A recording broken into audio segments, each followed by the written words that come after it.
औज़ुबिल्लाहि मिनश्शैतानिर्रजीम बिस्मिल्लाहिर्रहमानिर्रहीम। अस्सलामु अलैकुम वरहमतुल्लाहि वबरकातुहू। Dear students, I hope you are fine and enjoying the good health. तो चलें शुरू करते हैं। आज हमारा लेक्चर नंबर 52 और पोलराइजेशन का चैप्टर जो है उसको हमने स्टार्ट किया हुआ है।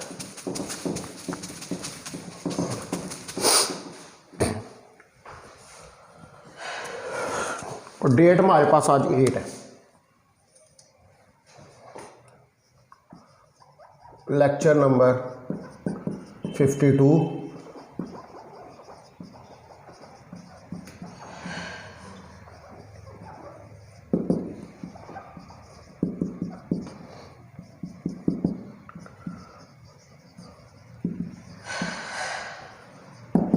और पोलराइजेशन का चैप्टर जो है उसको हमने स्टार्ट किया हुआ है। तो प्रीवियस चैप्टर के अंदर जो है वो हमने पोलराइजेशन बाय स्कैटरिंग जो है उसको स्टडी किया था और उसका एक थोड़ा सा पोर्शन जो है वो हमारे पास रह गया था।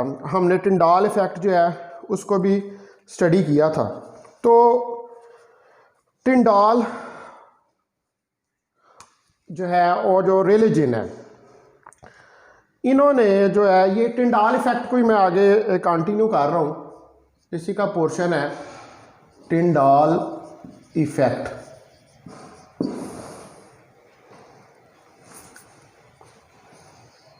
ठीक है, तो टिंडाल और रैले ने ये थॉट किया कि जो ब्लू कलर है स्काई का must be due to small particles of dust. उन्होंने कहा कि ये जो रैले का जो स्कैटरिंग थ्योरी थी और जो टिंडाल थे, ये इन दोनों ने ये स्कैटरिंग थ्योरी जो है उसको डिस्क्राइब किया था। तो इन्होंने कहा कि ये जो डस्ट या मॉलिक्यूल है, ठीक है, डस्ट और मॉलिक्यूल, ठीक है, ये डस्ट या जो मॉलिक्यूल हैं ये एक्चुअली रिस्पॉन्सिबल हैं, या जो वाटर के ड्रॉपलेट्स हैं एयर के अंदर, actually these are responsible for the blue colour of light. ठीक है, तो Tyndall and Raleigh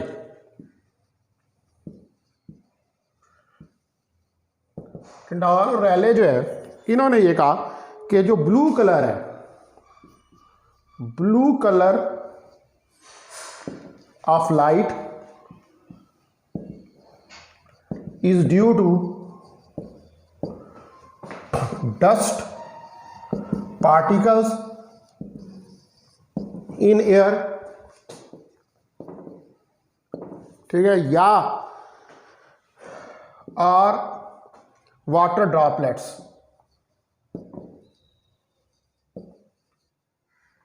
present in the atmosphere।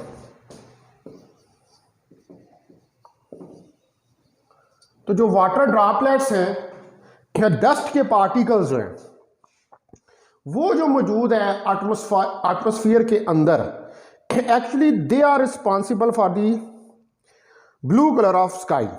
तो इवन टुडे पीपल जो है वो सम टाइम इनकरेक्टली ये कह देते हैं कि this is not the case, कि ये केस नहीं है, यानी कि स्कैटरिंग की वजह से जो ब्लू कलर है स्काई का वो नहीं है। तो जो लेटर साइंटिस्ट थे उन्होंने ये रियलाइज किया कि अगर ये ट्रू है, ठीक है, तो there would be variation of sky colour with humidity और haze condition than was actually observe, so they supposed. तो उन्होंने कहा कि जो स्काई का कलर है, फिर ये जो वेदर की जो कंडीशंस हैं, इन वेदर की कंडीशंस के अंदर जो चेंज आती है, देखिए ना, आपका वेदर चेंज होता है, कभी क्लाउड्स आए होते हैं, कभी सन जो है वो ब्राइटली शाइन कर रहा होता है। तो साइंटिस्ट ने कहा कि ये जो चेंज आ रही है, और जैसे ह्यूमड है, जब ये जुलाई अगस्त का मौसम होता है तो बहुत ज़्यादा ह्यूमिडिटी होती है। तो उन्होंने कहा कि ये जो हेज़ की कंडीशन है या ह्यूमिडिटी की कंडीशन है, जब हम इसको ऑब्जर्व करते हैं तो फिर उन्होंने ये सपोज कहा कि जो मॉलिक्यूल्स हैं ऑक्सीजन के, नाइट्रोजन के इन द एयर, ये सफिशेंट हैं to account for the scattering. ठीक है, यानी कि नाइट्रोजन और ऑक्सीजन के जो इवन के आपका वेदर जो है वो चेंज भी हो रहा हो, ठीक है, आपका वेदर जो है वो चेंज भी हो रहा हो, यानी कि सर्दियाँ हो या गर्मियाँ हो या कुछ भी हो, ठीक है, ह्यूमड हो, तो तब भी ये नाइट्रोजन और ऑक्सीजन के मालिक्यूल जो है ये सफिशेंटली प्रेजेंट होते हैं आपके एटमॉस्फेयर के अंदर। और ये जो नाइट्रोजन और ऑक्सीजन के मालिक्यूल्स हैं actually they are responsible for the scattering of light, ठीक है। तो the sufficient amount of nitrogen and oxygen molecules are present in atmosphere even when the weather conditions changes, like humidity, haze, winter or summer. But due to these molecules,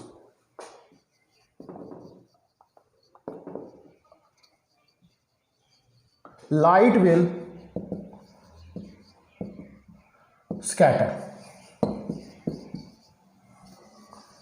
in molecules की वजह से जो light है आपकी वो scatter करेगी, ठीक है। यानी कि ये नाइट्रोजन और ऑक्सीजन के मॉलिक्यूल्स हैं, ये सफिशिएंट जो भी कंडीशंस आ रही हों वेदर की, ये मॉलिक्यूल्स जो है ये कम नहीं होते, ये नाइट्रोजन ऑक्सीजन के मौजूद रहते हैं और लाइट इनके साथ टकराती है और टकराने के बाद लाइट जो है जब इनके साथ टकराती है तो टकराने के बाद लाइट जो है वो स्कैटर होती है, ठीक है। तो ये जो केस था ये आखिर में फाइनल पे जब यानी कि शुरू में जो साइंटिस्ट थे रेले था, टिंडाल था, ये इनकी थ्योरीज थी ब्लू कलर आ, ये इसको सेटल किया आइंस्टाइन ने 1911 में, जिसने डिटेल जो है वो formula for scattering of light from molecules जो है उसको कैलकुलेट किया। और ये जो है ये इन एग्रीमेंट था विद एक्सपेरिमेंट, यानी कि उसने जो फार्मूला कैलकुलेट किया वो फार्मूला जो है वो एक्सपेरिमेंटल यानी कि जो एक्सपेरिमेंटल ऑब्जर्वेशन ली गई थी उसके साथ मुकम्मल तौर पे मैच करता था। तो ये जो प्रॉब्लम था सारा कि जो साइंटिस्ट इसके ऊपर रिसर्च कर रहे थे कि जी जो स्काई है इसका कलर ब्लू क्यों होता है, ये लास्ट में जो आगे किसने सेटल किया, ये आइंस्टाइन ने इसको सेटल किया इन 1911 में। जब उसने कैलकुलेट किया, he calculated the detailed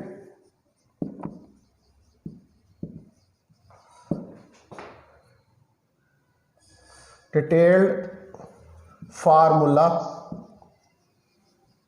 for the scattering of light through molecules। और ये फार्मूला जो था ये इन एग्रीमेंट था विद एक्सपेरिमेंट्स। तो इसने जब ये कैलकुलेशन की तो इसकी फर्दर वेरिफिकेशन जो है वो उसकी एवोगैड्रो नंबर से की गई। जब एवोगैड्रो नंबर से इस ऑब्जर्वेशन को क्या किया गया, कंपेयर किया गया। आपको पता है कि एवोगैड्रो नंबर जो होता है वो Na 6.022 10 की पावर 23 मॉलिक्यूल्स या एटम्स होते हैं, ठीक है। ये हम फिक्स अमाउंट ऑफ मॉलिक्यूल्स या एटम जो है वो किसी सब्सटेंस के अंदर लेते हैं। तो जब आइंस्टाइन ने किया था तो उस वक्त उसने एवोगैड्रो नंबर जो है उसको तो नहीं अकाउंट किया था, लेकिन बाद में जब एवोगैड्रो नंबर को केमिस्ट्री के अंदर इंट्रोड्यूस करवाया गया ठीक है कि जब ये कहा गया कि किसी मटेरियल के अंदर अगर हम फिक्स नंबर ऑफ मॉलिक्यूल्स ले लें और वो फिक्स नंबर ऑफ मॉलिक्यूल्स या एटम्स इतने होते हैं, तो फिर उसकी ऑब्जर्वेशन को इसके साथ भी कंपेयर किया गया और वो ऑब्जर्वेशन थी वो इसके साथ भी जस्टिफाइड थी। तो जो मॉलिक्यूल्स हैं they are able to scatter light because of electromagnetic field of light waves, जो इंड्यूस करते हैं electric dipole moments in the molecules. ठीक है, तो एक्चुअली ये हमारे पास स्कैटरिंग क्यों होती है? जो मॉलिक्यूल्स हैं, ठीक है, जो मॉलिक्यूल्स हैं, जो हमारे एनवायरनमेंट के या एटमॉस्फेयर के अंदर मॉलिक्यूल्स प्रेजेंट हैं, ये लाइट को इसलिए स्कैटर करते हैं क्योंकि जो इलेक्ट्रोमैग्नेटिक फील्ड है लाइट वेव्स का, वो इंड्यूस क्या करता है, वो इलेक्ट्रिक डाइपोल मोमेंट्स जो हैं वो मॉलिक्यूल्स के अंदर बना देता है। ठीक है, होता क्या है स्कैटरिंग की एक्चुअली जो इनर यानी कि जो माइक्रोस्कोपिक स्केल पर स्कैटरिंग की रीज़न है, माइक्रोस्कोपिक स्केल पर स्कैटरिंग की ये रीज़न है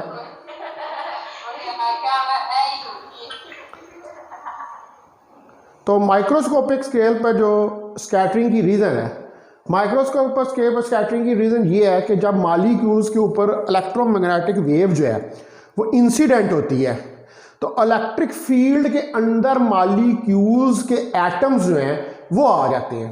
ठीक है, और वो एटम्स जो हैं उनके अंदर एक न्यूक्लियस होता है और एक इलेक्ट्रॉन होता है। तो जहाँ पर दो चार्जेस हों और दो चार्जेस के दरमियान में सेपरेशन हो तो उधर एक इलेक्ट्रिक डाइपोल जो है वो बन जाता है। तो इसका मतलब है कि जो मॉलिक्यूल्स हैं ये क्यों स्कैटर करते हैं लाइट को? The molecules scatter light because light is an electromagnetic wave and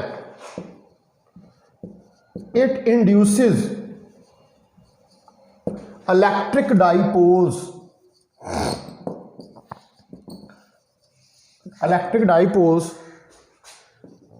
inside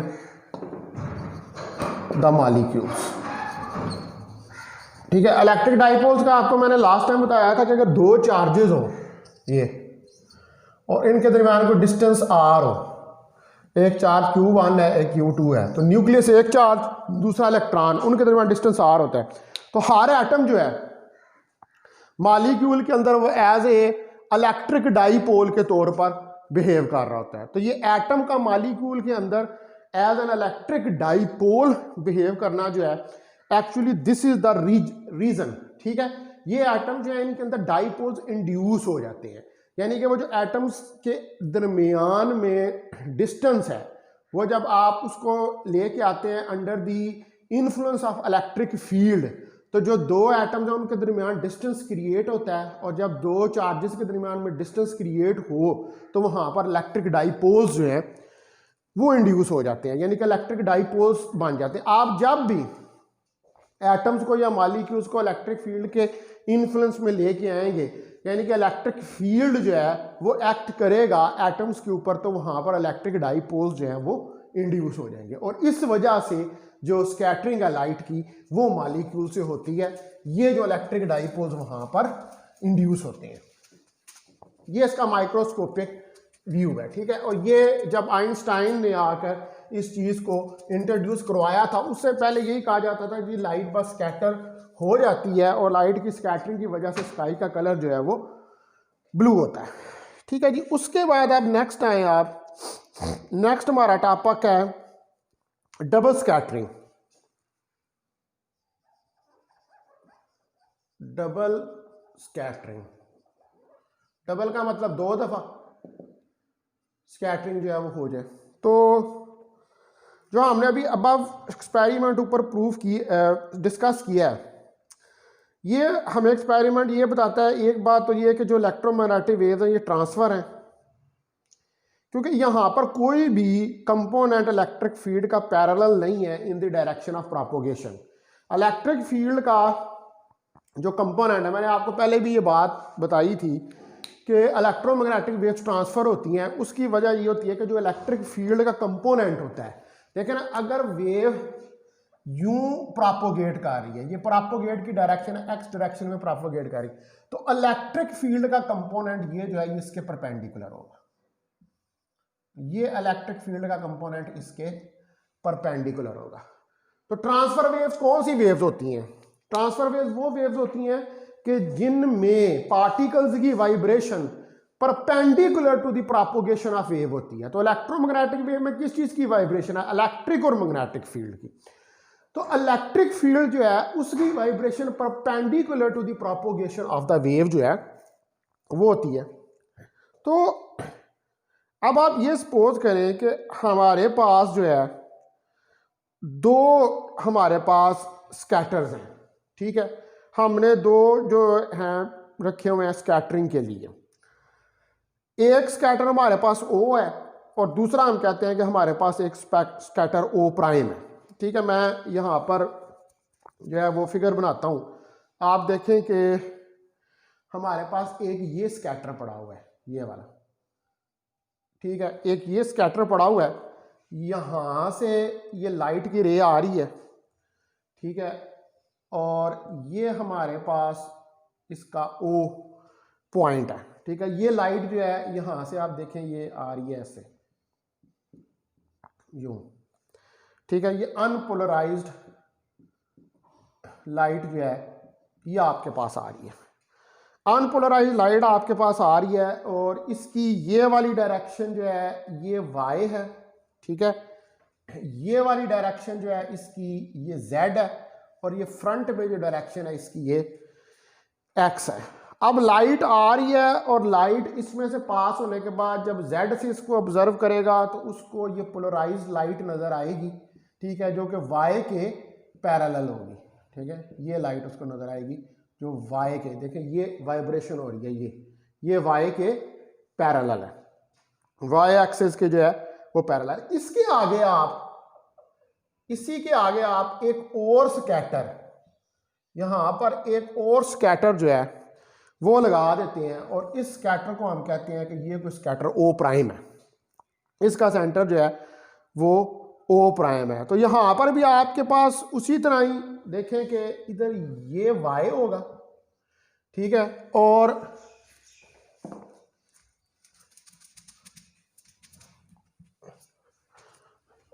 ये जो है ये हमारे पास यहां से X होगा, ठीक है, और ये हमारे पास Z है। तो ये एक और स्कैटर आपने इसके अंदर लगा दिया। अब हमने क्या किया कि फर्स्ट स्कैटर जो O था उसके आगे एक सेकंड स्कैटर जो है वो O प्राइम जो है वो लगा दिया। अब जो हमारे पास इंसिडेंट पोलराइड वेव है जो कि पोलराइज हुई है, मतलब यहां से ये वेव आई, इधर आके ये एक डायरेक्शन में ये पोलराइज हुई, तो इसका मतलब है कि जो रेडिएशन है वो स्कैटर हुई है डाईपोल से, और ये ट्रैवल कर सकती है किस में, in the plus minus x direction, but transfer radiation not in y direction, ठीक है। अब ये जो यहाँ से वेव आ रही है, मैंने आपको लास्ट टाइम भी बताया था, ये ऊपर जाएगी, यहाँ से बैक स्कैटरिंग भी होगी, और इस तरफ भी हमारे पास जो है वो लाइट x डायरेक्शन में भी आ जाएगी, ठीक है। अब वो जो x डायरेक्शन में हमारे पास लाइट आएगी, वो लाइट जो है वो यहाँ से इसका जो डाईपोल है, यानी कि इस स्कैटर के अंदर जो मालिक्यूल्स हैं उन डाईपोल्स की वजह से स्कैटरिंग होगी, लेकिन वो लाइट जो x डायरेक्शन में आएगी वो हमारे पास पोलराइज्ड लाइट नहीं होगी, ठीक है, वो अनपोलराइज्ड। लेकिन जो इस डायरेक्शन में आएगी लाइट हमारे पास z डायरेक्शन में, वो हमारे पास जो है वो पोलराइज्ड लाइट होगी। तो जो डिटेक्टर है हमारे पास वो मेजर करेगा intensity of radiation should be maximum in the plus minus x direction और मिनिमम और zero intensity in the y direction, ठीक है। अब इस तरफ देखें ना, यहाँ पर आपके पास जो लाइट आएगी वो अनपोलराइज्ड लाइट होगी, ठीक है, बैक स्कैटरिंग की वजह से वो इस तरह आ रही होगी, ठीक है, ऐसे ये अनपोलराइज्ड लाइट है, तो इसकी इंटेंसिटी तो कम नहीं हो गई क्योंकि इसमें बैक स्कैटरिंग का भी कंपोनेंट आ गया, और यहाँ से जो लाइट जा रही है उसका भी कंपोनेंट जा रहा है, तो ये अनपोलराइज्ड लाइट है। इंटेंसिटी तब कम होती है जब पोलराइजेशन हमारे पास होती है। तो हमारे पास जो प्लस माइनस x डायरेक्शन है, देखें ये हमारे पास प्लस है और ये माइनस x है, तो प्लस माइनस एक्स डायरेक्शन के अंदर हमारे पास इंटेंसिटी जो है वो मैक्सिमम होगी, लेकिन हमारे पास ये जो वाई डायरेक्शन है, इस वाई डायरेक्शन में हमें कोई वेव नजर नहीं आएगी। ठीक है, हमें वेव जो नजर आएगी पोलराइज वो जेड डायरेक्शन से नजर आएगी। तो वाई डायरेक्शन में तो हमें इंटेंसिटी जो है वो कितनी नजर आ रही होगी, वो जीरो नजर आ रही है। वो जो यहां पर ऑब्जर्वर खड़ा है इस जगह पर, वो यहां से देखेगा तो उसको parallel to the Y direction जो है वो लाइट जो है वो वाइब्रेट करती हुई नजर आएगी, लेकिन वो लाइट की डायरेक्शन जो है प्रोपोगेशन वो किस तरफ है, वो जेड की तरफ है। ठीक है, वो वाई की तरफ जो है वो नहीं है। ये लाइट है पैरेलल वाई की है, लेकिन प्रोपोगेशन इसकी जो है वो जेड, इसलिए वाई की तरफ जो है आपको वो इंटेंसिटी जीरो जो है वो नजर आएगी। तो ये जो इस किस्म का एक्सपेरिमेंट होता है इसको हम कहते हैं डबल स्कैटरिंग एक्सपेरिमेंट। तो जो पोलराइजेशन ऑफ स्कैटरिंग है, ठीक है, या जो स्कैटर्ड वेव की पोलराइजेशन है फर्स्ट टारगेट से, ठीक है, जो पहला आपने रखा है, is through the intensity of radiation scattered to O, यानी कि यहां से स्कैटर्ड हुई। ठीक है, और ये जो यहां से स्कैटर्ड हुई है ये प्योरली पोलराइज नहीं है, और ना ही ये प्योरली जो है वो ट्रांसफर है। Then detector D would record the same intensity in all direction. तो यहां से जब अगर डिटेक्टर डी जो आपने लगाया हुआ है, यानी कि जो डिटेक्टर इसको रिकॉर्ड कर रहा है इसकी वेरिएशंस को, ठीक है, वो रिकॉर्ड करेगा तमाम डायरेक्शंस में इंटेंसिटी, क्योंकि जाहिर बात है ये इससे आकर जब इस तरफ जा रही है लाइट, तो ये लाइट जो है ये x plus minus X direction में तो पोलराइज्ड नहीं है, ये अनपोलराइज्ड है। तो जब अनपोलराइज्ड लाइट होगी तो फिर तो वो तमाम डायरेक्शंस के अंदर हमारे पास जो है वो लाइट होगी। ठीक है, तो जो transfer nature of electromagnetic radiation है इसको स्टैब्लिश करने के लिए हमें जो है वो मेजर करनी पड़ेगी polarization of the radiation scattered from the first target और the intensity distribution scattered from the second target. ठीक है, जो फर्स्ट टारगेट और सेकंड टारगेट, इनसे जो हमारे पास स्कैटर्ड वेव आएगी हमें उसको जो है वो डिटेक्टर से रिकॉर्ड जो है वो करना पड़ेगा। तो डबल स्कैटरिंग जो ये परफेक्ट मेथड है किसके अंदर जब हम रेडिएशन यूज करते हैं जैसे एक्स रे या गैमा रेज। तो डबल स्पेक्ट्रम जो एक्सपेरिमेंट है ये 1906 में बर्कले ने स्टैब्लिश किया, जहां पर उसने एक्स रे को यूज किया लाइक विजिबल लाइट। ठीक है, यानी कि ये जो रेज यहाँ पर यूज की गई है इस डबल स्कैटरिंग एक्सपेरिमेंट के अंदर, ये रेज जो यूज की गई है उसने एक्स रेज को यूज किया एज, मतलब इस तरह एक्स रेज को यूज किया जैसे कि वो विजिबल लाइट है, यानी कि उसने जो पोलराइजेशन यहां पर नोट की, उसने पोलराइजेशन जो है वो नोट की किसकी, एक्स रेज की पोलराइजेशन जो है उसको नोट किया। यानी कि यहां पर उसने जो एक्सपेरिमेंट किया है इसके अंदर उसने जो रेज यूज की हैं वो कौन सी रेज यूज की हैं, उसने एक्स रेज जो है वो यूज की हैं। ठीक है, बर्कले ने, तो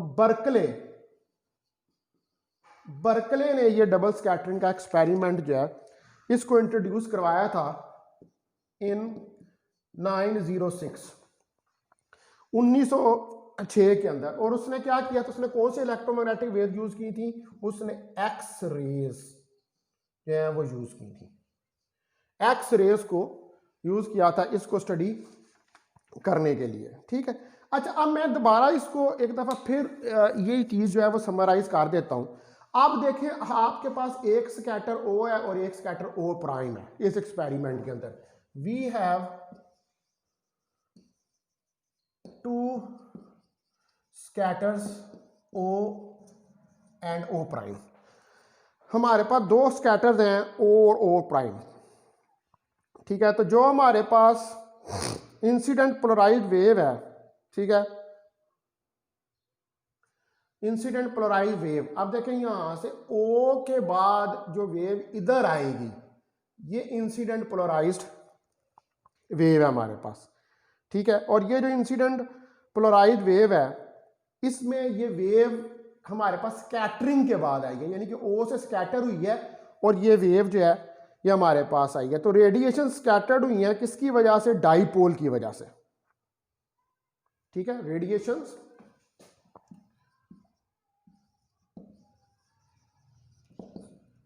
आर स्कैटर्ड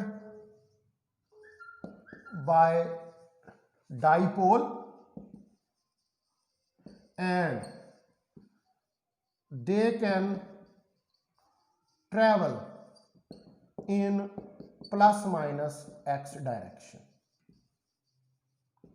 ठीक है, और ये प्लस माइनस, ये माइनस एक्स प्लस, इसमें इस डायरेक्शन के अंदर ये स्कैटर नहीं है और डाइपोल की वजह से ये जो है वो मूव कर सकती हैं।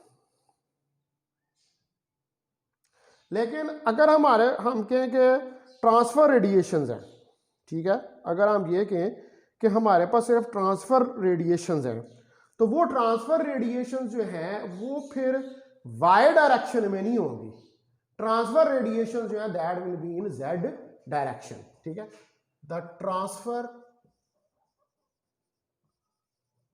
Radiations will be in Z direction,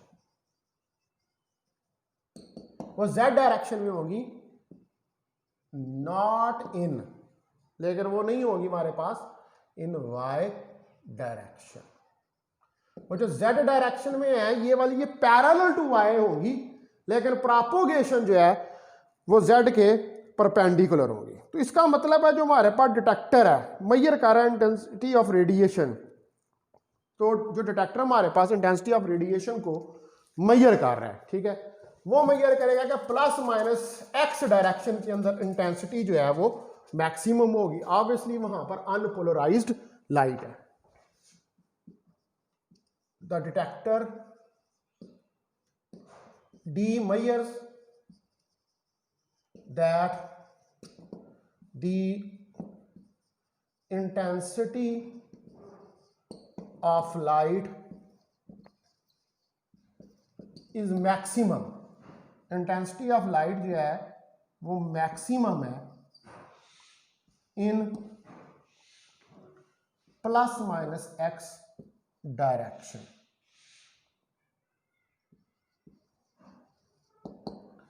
plus minus X direction के अंदर मैक्सिमम है।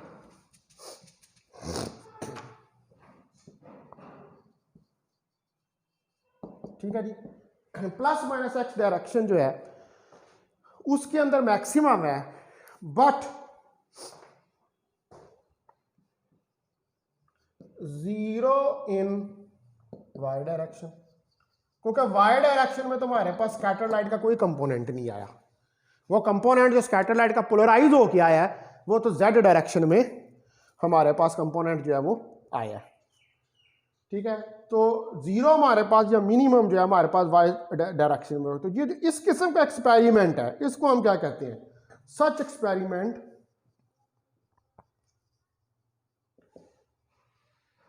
Is known as double scattering experiment.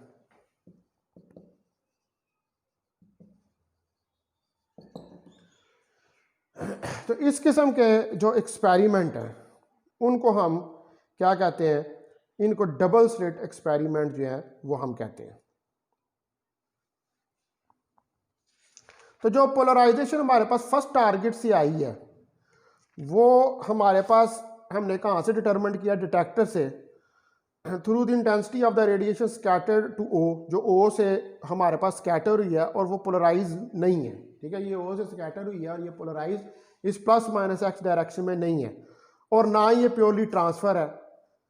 तो इसके लिए फिर डिटेक्टर जो है वो तमाम डायरेक्शन में एक ही इंटेंसिटी जो है उसको रिकॉर्ड करेगा। लेकिन फिर जब यहाँ पर ये लाइट आएगी, इधर ये स्कैटर होके हमारे पास लाइट जो है वो आ रही है, और फिर ये लाइट जो है ये हमारे पास ये जो स्कैटर होके यहाँ पर आई है, ये लाइट दोबारा जो है वो हमारे पास इस जेड डायरेक्शन जो है इसमें से पास करेगी। ठीक है, इसमें से जब जेड डायरेक्शन में से ये पास करेगी तो हमारे पास देखें कि यहाँ पर आने के बाद दोबारा ये इस तरफ ये कंपोनेंट आएगा। ठीक है, ये लाइट का हमारे पास जो है, यानी कि जब ये इधर आएगी तो इधर जाएगी तो प्लस माइनस एक्स डायरेक्शन जो है, ठीक है, यहां पर प्लस माइनस ये प्लस एक्स ये minus X, plus minus X direction के अंदर हमारे पास एक अनपोलराइज्ड लाइट जो है वो आएगी। ठीक है, जिस तरह हमारे पास ये पहले स्कैटर के बाद भी यहाँ पर लाइट जो है वो आई थी। ठीक है, ये अनपोलराइज्ड, लेकिन यहाँ पर हमारे पास इस जगह पर फिर ये अब चूंकि फर्दर पोलराइज हो गई है तो जेड के अंदर जो है वो हमें कोई स्कैटर्ड लाइट जो है वो नजर नहीं आएगी। जेड डायरेक्शन के अंदर फिर यहां पर पहले स्कैटर के बाद तो जेड डायरेक्शन में हमारे पास लाइट आई थी, लेकिन जब ये लाइट फर्दर सेकंड स्कैटर के ऊपर पड़ेगी, ठीक है, तो उसके बाद हमारे पास एक्स डायरेक्शन के अंदर लाइट आएगी, लेकिन जेड डायरेक्शन के अंदर हमें फिर कोई लाइट जो है वो नजर नहीं आएगी। ठीक है, क्योंकि ऑब्जर्वर जो है उसके लिए लाइट जो है वो जेड डायरेक्शन में, फिर क्योंकि लाइट का ये कंपोनेंट जो है ये परपेंडिकुलर आ रहा है और ये परपेंडिकुलर कंपोनेंट स्कैटर होके एक्स डायरेक्शन में जाएगा। जेड डायरेक्शन के अंदर ये इस तरह इसकी डायरेक्शन है तो ये इसको स्टॉप कर देगा। जब ये इसकी तरफ आएगा तो ये इसको यहां पर इस कंपोनेंट को स्टॉप कर देगा। ठीक है, ये स्टॉप हो जाएगा, फिर ये आगे जेड डायरेक्शन की तरफ जो है ये कंपोनेंट जा नहीं सकेगा। ठीक है जी, तो ये बर्कले ने पहली दफा ये डबल स्कैटरिंग का जो एक्सपेरिमेंट था इसको किया था और इसने ये जो लाइट की रेज यहाँ पर ये हमने डिस्कस की हैं, ये सारी लाइट की रेज इसने कौन सी यूज़ की थी, इसने एक्स रेज जो है उनको यूज़ की थी। एक दफ़ा फिर मैं इसको बता देता हूँ कि पहले स्कैटर से लाइट आई, ठीक है, इधर से स्कैटर हुई, इधर गई, यहाँ से स्कैटर हुई, प्लस माइनस एक्स डायरेक्शन के अंदर इस जगह पर लाइट आपको नजर आई, लेकिन इस जगह पर लाइट अनपोलराइज्ड थी। जेड डायरेक्शन में हमें कोई लाइट नहीं नजर आई क्योंकि ये perpendicular to the plane of Y आ रहा था। तो यहाँ पर इसने जेड डायरेक्शन के अंदर ये जो साइड थी इसने इस वेव को आगे जाने से रोक दिया। ठीक है डियर स्टूडेंट्स, तो बहुत शुक्रिया आपका, थैंक यू वेरी मच।